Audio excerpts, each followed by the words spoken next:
வணக்கம். நேர்மைவாதம் செய்திகள். ஈரோட்டில் சுயமரியாதை கூட்டமைப்பு சார்பாக பகுஜன் சமாஜ்வாதி கட்சியின் மறைந்த மாநிலத் தலைவர் ஆம்ஸ்ட்ராங் அவர்களுக்கு நினைவேந்தல் கூட்டம் நடைபெற்றது. நினைவேந்தல் கூட்டத்திற்கு சசிகுமார் அவர்கள் கூட்டமைப்பு அமைப்பாளர், அம்பேத் அண்ணாதுரை கூட்டமைப்பு இணை ஒருங்கிணைப்பாளர், ஏசி அசோக்கண்ணன் இணை ஒருங்கிணைப்பாளர் ஆகியோர் தலைமை தாங்கினர். நிகழ்வில் ஜனநாயக மக்கள் கழகம் சார்பில் நிறுவன தலைவர் ஏசி அசோக்கண்ணன் அவர்கள் மற்றும் ஈரோடு மாவட்ட தலைவர் எஸ். இளங்கோ, மாவட்ட துணை செயலாளர் சி. சசிகுமார், லோகநாதன் ஈரோடு மாநகர மாவட்ட செயலாளர், மணிமேகலை ஈரோடு மாநகர மகளிரணி செயலாளர், திருப்பூர் மாவட்ட தலைவர் ஆர். கண்ணன், திருப்பூர் மாவட்ட பொருளாளர் பிரகாஷ், திருப்பூர் மாவட்ட தொழிற்சங்க தலைவர் குமரேசன் ஆகியோர் கலந்து கொண்டனர். மிகப்பெரிய ஒரு ஆளுமையா இருக்காரு. ஒரு கவுன்சிலரா இல்ல, ஒரு எம்எல்ஏவா இல்ல, ஒரு எம்பியா இல்ல, மந்திரியா இல்ல. ஆனா அவர் சொல்றது எல்லா இடத்துல நடக்குது.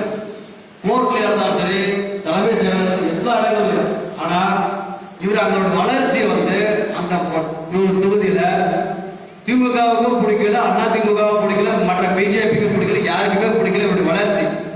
அப்ப இவர் அரசியல் இருந்து முடக்கணும் அப்படின்னு சொல்லிட்டு அரசியல் வழி